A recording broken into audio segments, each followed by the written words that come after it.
Hello friends, my name is Amit and I'm doing MBBS from JLMC. As we saw in the last class, breathing and exchange of gases, we completed respiratory organs, human respiratory systems, and mechanism of breathing and respiratory volumes and capacities, and also exchange of gases we saw. Okay, now we will show today a transport of gases, transport of oxygen, transport of carbon dioxide, and regulation of respiration and some disorders of respiration system. Okay, let's start with the transportation of gas.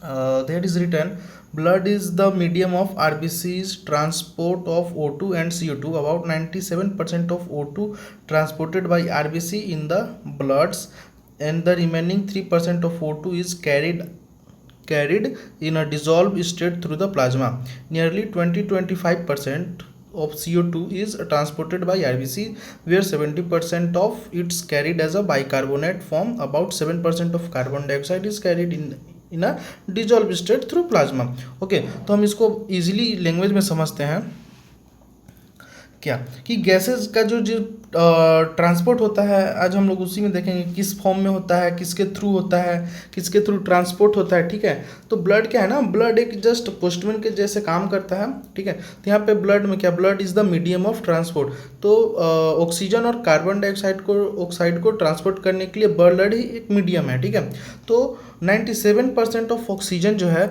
वो transport होता है through RBC. ठीक है, तो 97% of oxygen है, ठीक है, वो आरबीसीज के थ्रू ट्रांसपोर्ट होता है. और जो लेफ्ट 3% बचे वो ऑक्सीजन, लेफ्ट 3% ऑफ ऑक्सीजन जो बचे वो प्लाज्मा में डिजॉल्व स्टेट में रहते हैं. ठीक है, ये डाटा आप सब बिल्कुल भी भूलना नहीं है, क्योंकि एग्जाम में ये डाटा सब ऑलवेज आता है. ठीक है, तो याद रखिए 97% ऑफ ऑक्सीजन आरबीसीज के हेल्प से जाता है, और बाकी 3% जो है वो प्लाज्मा में डिजॉल्व रहता है और प्लाज्मा के थ्रू ट्रांसपोर्ट होता है.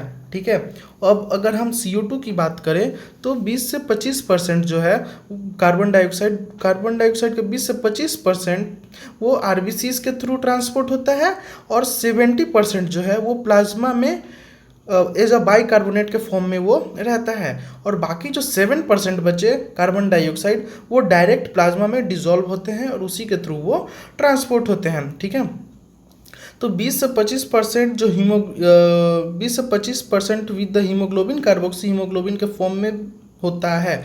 मतलब जो 20 से 25% हीमोग्लोबिन होता है वो हीमोग्लोबिन कार्बोक्सी के फॉर्म में होता है, और 70% जो है वो बाइकार्बोनेट के फॉर्म में होता है, और 7% जो है वो प्लाज्मा में डिजॉल्व होता है. ओके, चलिए आगे देखते हैं ट्रांसपोर्ट ऑफ ऑक्सीजन.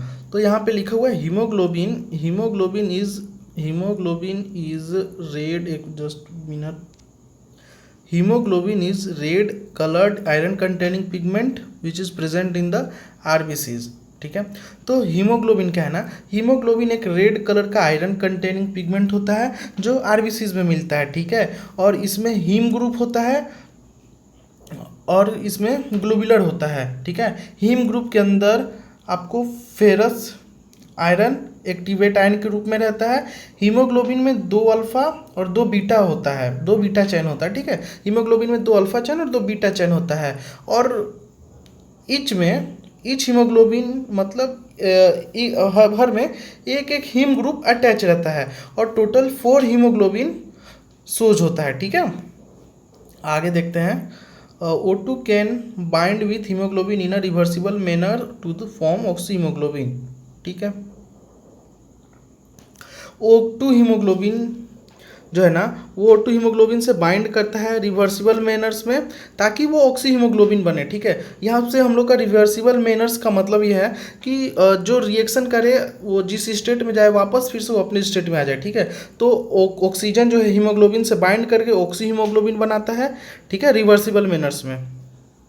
ठीक है, और ये हीमोग्लोबिन जो है ऑक्सीजन में उसी टाइम ऐड होगा जब ऑक्सीजन का पार्शियल प्रेशर ज़्यादा रहेगा. ठीक है, चलिए आगे देखते हैं. Each haemoglobin molecule can carry a maximum each haemoglobin molecule can carry a maximum of 4 molecules of O2. ठीक है, तो हर एक haemoglobin maximum 4 molecule of O2 carry कर सकता है. ठीक है, आगे देखते हैं, binding of oxygen with haemoglobin is primarily related to partial pressure of oxygen, partial pressure of carbon dioxide, hydrogen ion concentration and temperature are the factors which can interfere with this binding. ठीक है, तो haemoglobin से O2 का binding होता है तो उसके कुछ कुछ उसको फैक्टर इफेक्ट कर सकते हैं, जैसे कि क्या, partial pressure of carbon dioxide अगर ज़्यादा है, या फिर हाइड्रोजन आयन का कंसंट्रेशन एक्सेस है, पीएच अगर एक्सेस है, टेम्परेचर भी ये इफेक्ट कर सकते हैं। तो ये जो है फैक्टर्स है वो कार्बन डाइऑक्साइड के हीमोग्लोबिन से बाइंडिंग को इफेक्ट कर सकते हैं। चलिए आगे देखते हैं, sigmoid cover is obtained when percentage saturation of haemoglobin O2 is plotted against the PO2. This curve is called oxygen dissociation curve and is highly useful in studying the effect of factors like partial pressure of carbon dioxide, hydrogen ion concentration, etc. ठीक है, तो पहले ये बहुत ज़्यादा important है तो थोड़ी इसके बारे में बात कर लेते हैं। सिग्मोइड कर्व को ही ऑक्सीजन डिसोसिएशन कर्व बोलते हैं और ये कर्व ऑक्सीजन के पार्शियल प्रेशर को शो करता है। ठीक है, सिग्मोइड कर्व को ही ऑक्सीजन डिसोसिएशन कर्व बोलते हैं और ये कर्व ऑक्सीजन के पार्शियल प्रेशर को शो करता है। ठीक है, और ऑक्सीजन डिसोसिएशन कर्व के हेल्प से हम लोग फाइंड कर सकते हैं क्या, मतलब जैसे factors like partial pressure of carbon dioxide find कर सकते हैं, हाइड्रोजन आयन का कंसंट्रेशन फाइंड कर सकते हैं, टेम्परेचर फाइंड कर सकते हैं on binding O2 with haemoglobin. ठीक है, और percentage saturation of haemoglobin with O2 is plotted against the PO2, the curve is called oxygen dissociation. ठीक है, ठीक है, अगर कर्व राइट शिफ्ट शो करता है ना तो ये ऑक्सीजन रिलीज होता है, समझिए। अगर कर्व जो है वो राइट शिफ्ट कर रहा है तो इसका मतलब ऑक्सीजन रिलीज हो रहा है, और अगर कर्व जो है वो लेफ्ट शिफ्ट हो रहा है इसका मतलब क्या कि वो ऑक्सीजन रिलीज नहीं हो रहा है, ऑक्सीजन ऐड हो रहा है। ठीक है, चलिए आगे देखते हैं, on binding of O2 with haemoglobin in the alveoli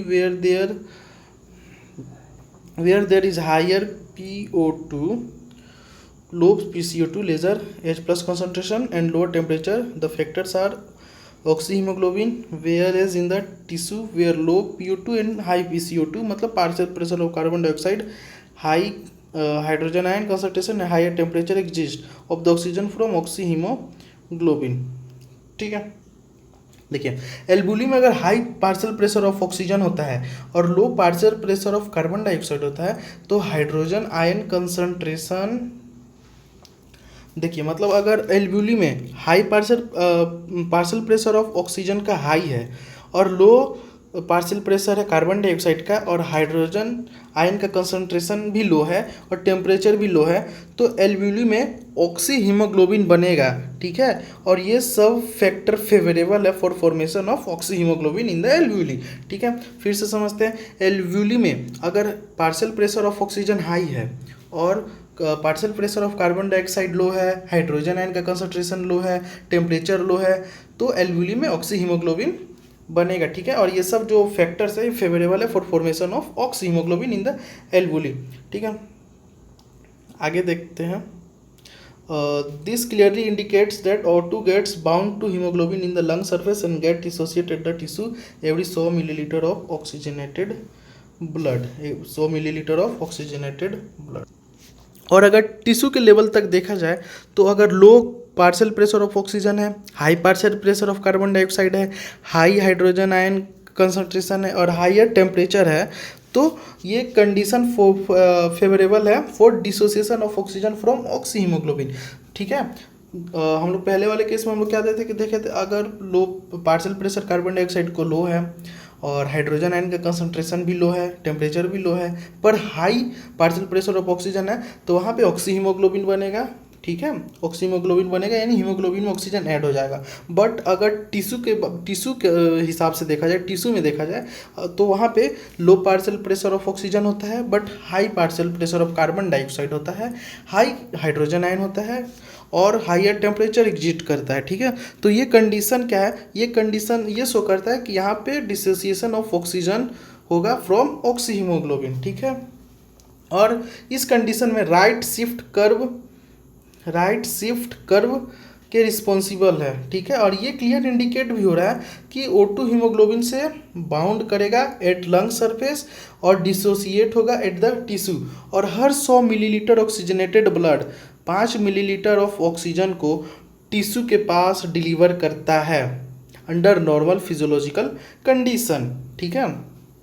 ये सब डाटा आप लोग को याद रखना है कि 100 millilitre of oxygenated blood 5 millilitre of oxygen को टिश्यू के पास डिलीवर करता है अंडर नॉर्मल फिजियोलॉजिकल कंडीशन। आगे we will talk about transport of carbon dioxide which is the 7.4.2 part of the और breathing and gases of exchanges. Okay, देखते हैं transport of carbon dioxide, ठीक है। तो CO2 is carried out by haemoglobin as a carbino haemoglobin about 20 to 25%. This binding is related to the partial pressure of carbon dioxide and in the alveolar dissociation, ठीक है। तो क्या है ना, carbon dioxide haemoglobin carry करता है in the form of carbino haemoglobin, ठीक है। मतलब 20 से 25% वो कार्बिनो हीमोग्लोबिन कंटेन करता है, ठीक है।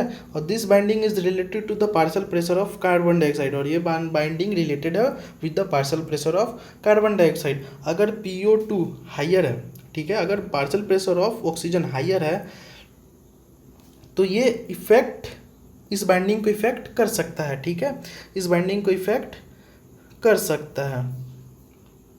और अगर टिश्यू में partial pressure of carbon dioxide high है then the partial pressure of oxygen, तो इस कंडीशन में more binding of carbon dioxide occurs होता है, ठीक है। यानी कि इस कंडीशन में कार्बन डाइऑक्साइड हीमोग्लोबिन से जुड़ेगा, ठीक है। Dissociation of CO2 from carbohemoglobin takes place, that is CO2 which is bound to hemoglobin from the tissue to deliver at the alveoli. RBC contain a very high concentration of the enzyme carbonic anhydrase and minute quantities of the same present in the plasma too. This enzyme facilities in the flowing direction both are direction, ठीक है। तो देखिए क्या है, अगर alveoli के पास partial pressure of carbon dioxide low है और partial pressure of oxygen high है, तो इस कंडीशन में कार्बिनो हीमोग्लोबिन से कार्बन डाइऑक्साइड का डिसोसिएशन हो जाएगा और उसके जगह पे ऑक्सीजन ऐड हो जाएगा, ठीक है। और आरबीसीज के पास ना हाई कंसंट्रेशन वाला एंजाइम होता है और कार्बोनिक एनहाइड्रेज भी है और minute generation of the same place में भी प्रेजेंट रहता है, ठीक है। और एट द टिश्यू साइड पे अगर हम लोग बात कर रहे हैं तो जहाँ पे partial pressure of carbon dioxide is high है ड्यू टू कैटाबोलिज्म, तो कार्बन डाइऑक्साइड डिफ्यूज हो जाता है आरबीसीज और प्लाज्मा में और एक बाइकार्बोनेट आयन और हाइड्रोजन आयन बनाता है, जो कि यहाँ पे दिया हुआ है रिएक्शन में, ये रिएक्शन देख लीजिएगा।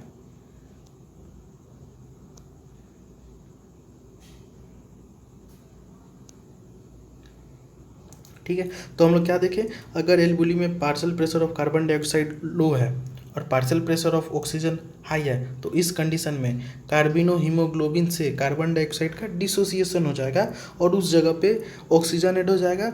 और आरबीसीज के पास क्या है ना, हाई कंसंट्रेशन वाला एंजाइम है, कार्बोनिक एनहाइड्रेज है, minute quantities of the same place में भी प्रेजेंट रहता है। और एट द टिश्यू साइड पे जहाँ partial pressure of carbon dioxide high है ड्यू टू कैटाबोलिज्म, तो कार्बन डाइऑक्साइड डिफ्यूज हो जाता है आरबीसीज और प्लाज्मा में और बाइकार्बोनेट आयन और हाइड्रोजन आयन का फॉर्म होता है, ठीक है, हाइड्रोजन आयन का फॉर्म होता है। At the tissue site where partial pressure of carbon dioxide is high due to catabolism, CO2 diffuse into the blood and forms hydrogen carbonate, ठीक है, opposite direction leading to formation of carbon dioxide approximately 4 millilitre of blood, ठीक है। तो यहाँ पे हम लोगों ने बात भी कर लिया था, ये बाइकार्बोनेट आयन या हाइड्रोजन आयन जो फॉर्म करता है, ठीक है। तो ये डाटा आप लोग याद रखिएगा। और क्या है ना, हर 100 millilitre deoxygenated blood approximately 4 millilitre of carbon dioxide को एल्वोली में ट्रांसपोर्ट करता है, ठीक है।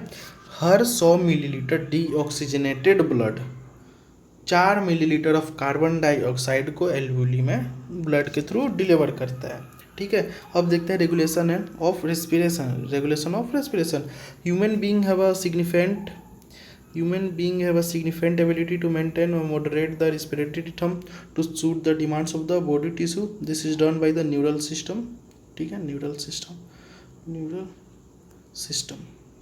देखिए ह्यूमन बींग है वह सिग्निफिकेंट एबिलिटी, ह्यूमन के पास ना एक एबिलिटी है to maintain and moderate the respiratory rhythm, ठीक है। और ये हम लोग के न्यूरल सिस्टम से होता है, ठीक है। तो नॉर्मल रेस्पिरेटरी रिदम सेंटर जो है ना हम लोगों के मेडुला कंट्रोल करता है, जो कि ब्रेन में प्रेजेंट रहता है, ठीक है।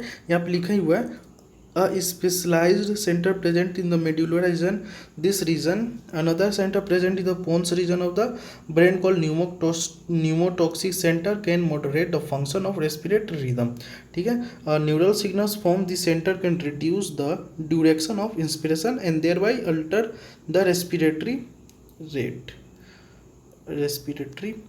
ठीक है। और जो दूसरा सेंटर है वो हम लोग के ब्रेन के पोन्स रीजन में प्रेजेंट रहता है, जिसको न्यूमोटॉक्सिक सेंटर बोलते हैं।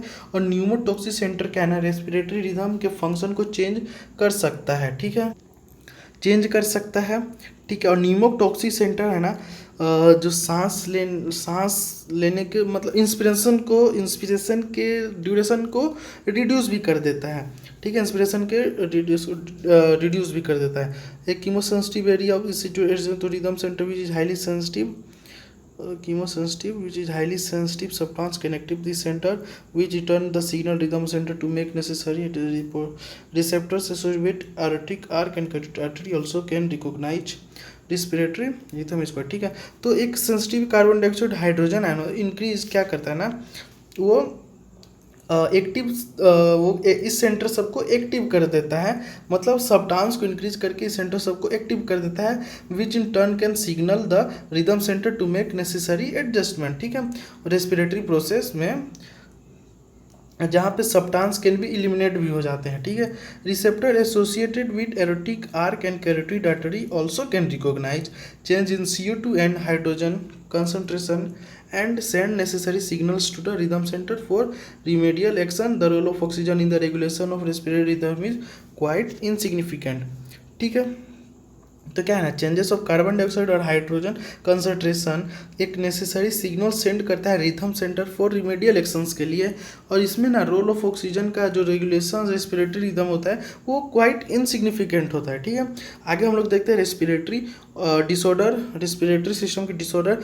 फर्स्ट इज अस्थमा, ठीक है। Asthma is the difficulty in breathing causing wheezing due to inflammation of a bronchial and bronchials, ठीक है। तो अस्थमा क्या है ना इसमें क्या होता है ना टर्मिनल ब्रोंकियोल टर्मिनेट हो जाता है और कॉन्ट्रैक्ट हो जाते हैं, जिसके चलते एयर अंदर नहीं जा पाता है और उसके चलते ब्रीथिंग में दिक्कत होता है। जैसे कि क्या मान लीजिए कोई स्ट्रॉ है, अगर वो स्ट्रॉ कॉन्ट्रैक्ट हो जाता है तो वहाँ से एयर पास नहीं हो पाएगा, ठीक। अस्थमा में भी हम लोग का जो टर्मिनल ब्रोंकियल है वो कॉन्ट्रैक्ट हो जाता है, जिसके चलते एयर पास नहीं हो जाता और ब्रीथिंग में प्रॉब्लम होता है। चलिए अब देखते हैं emphysema. Emphysema is a chronic disorder in which alveolar walls are damage due to the cigarette smoking. Emphysema भी एक क्रोनिक डिसऑर्डर है जिसमें एल्वियोलर वॉल्स डैमेज हो जाता है, ठीक है। एल्वियोलर वॉल्स डैमेज हो जाता है at the surface of lungs, ठीक है, डैमेज हो जाता है। और ये सबसे ज़्यादा ना और रेस्पिरेटरी सरफेस को भी डिक्रीज कर देता है ये और ना मेजर कॉसेज, और ये सिगरेट स्मोकिंग ये स्मोकिंग के एक्सेस से ज़्यादा होता है, ठीक है। आगे देखते हैं occupational respiratory disorder in certain industry specially those involving reading of stone breaking so much, ठीक है।